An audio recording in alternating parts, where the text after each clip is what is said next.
Assalamualaikum warahmatullahi wabarakatuh.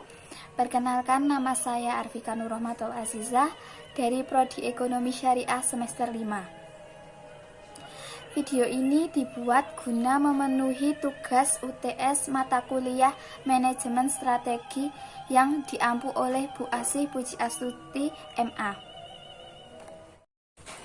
Sebelum melangkah lebih jauh tentang seberapa pentingnya manajemen strategi dalam pengembangan organisasi, kita akan membahas pengertian manajemen strategi itu sendiri menurut beberapa ahli. Yang pertama, menurut Barney, manajemen strategi yaitu dapat dipahami sebagai proses pemilihan dan penerapan strategi. Sedangkan strategi adalah pola alokasi sumber daya yang memungkinkan organisasi dapat mempertahankan kinerjanya.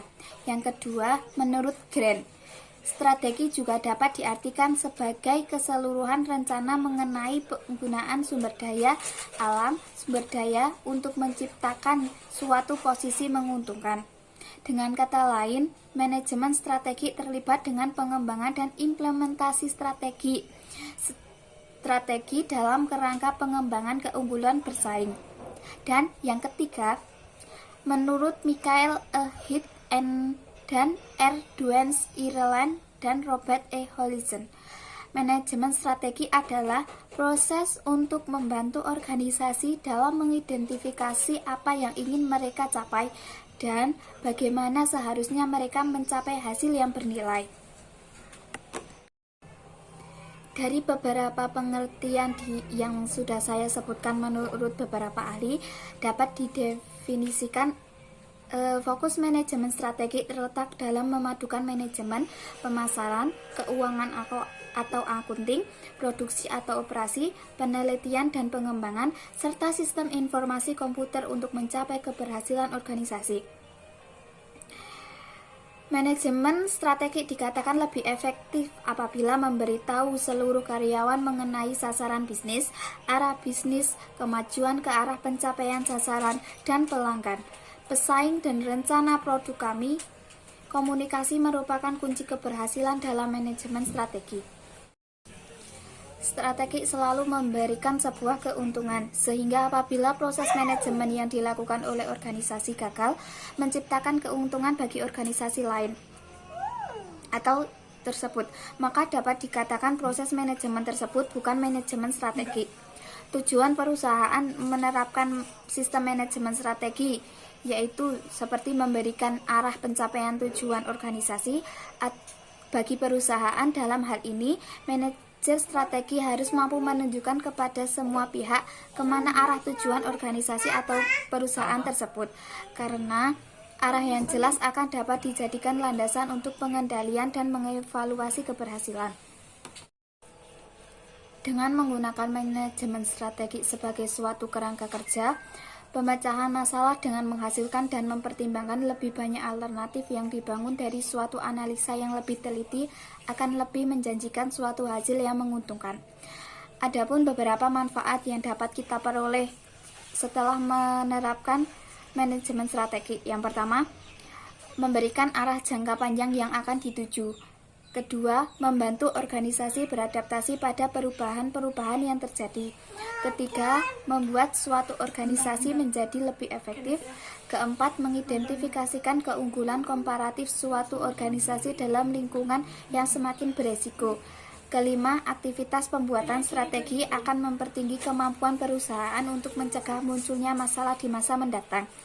Yang keenam, keterlibatan anggota organisasi dalam pembuatan strategi akan lebih memotivasi mereka pada tahap pelaksanaannya.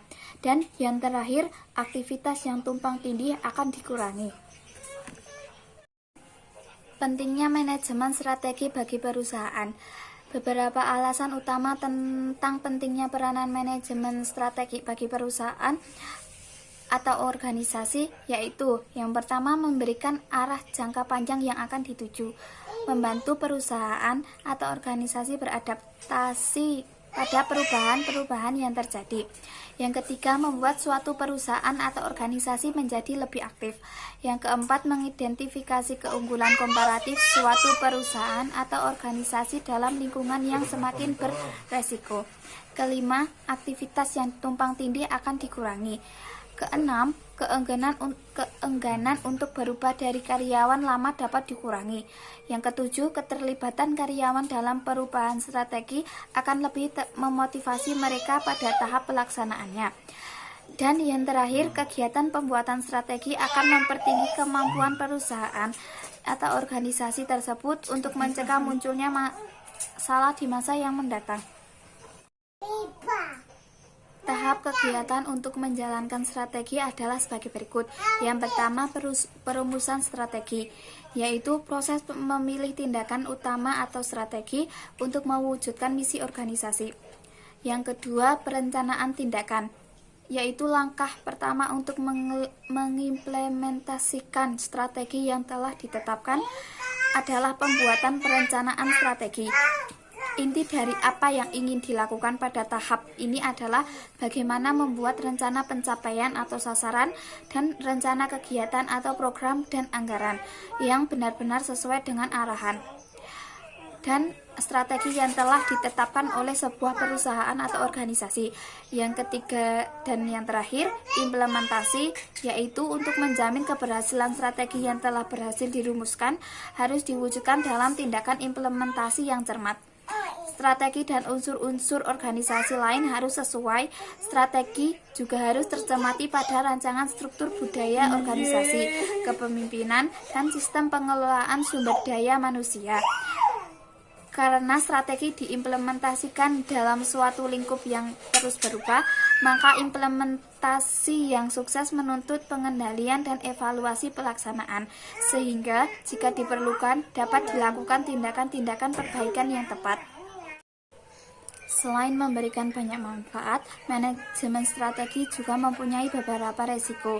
Di antaranya, yang pertama, waktu yang digunakan para manajer dalam proses manajemen strategi mungkin memiliki pengaruh negatif pada tanggung jawab operasional.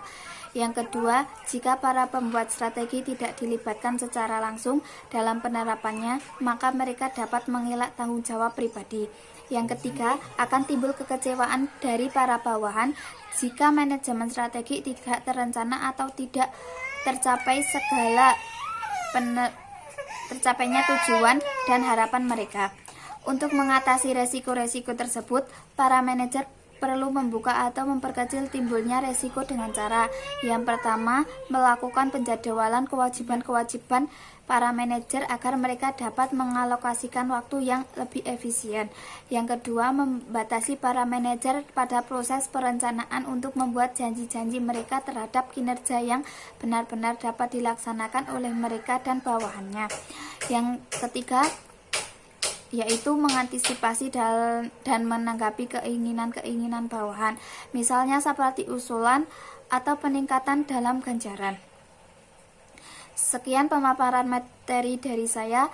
Jika ada salah kata atau kurangnya materi, saya mohon maaf sebesar-besarnya. Wassalamualaikum warahmatullahi wabarakatuh.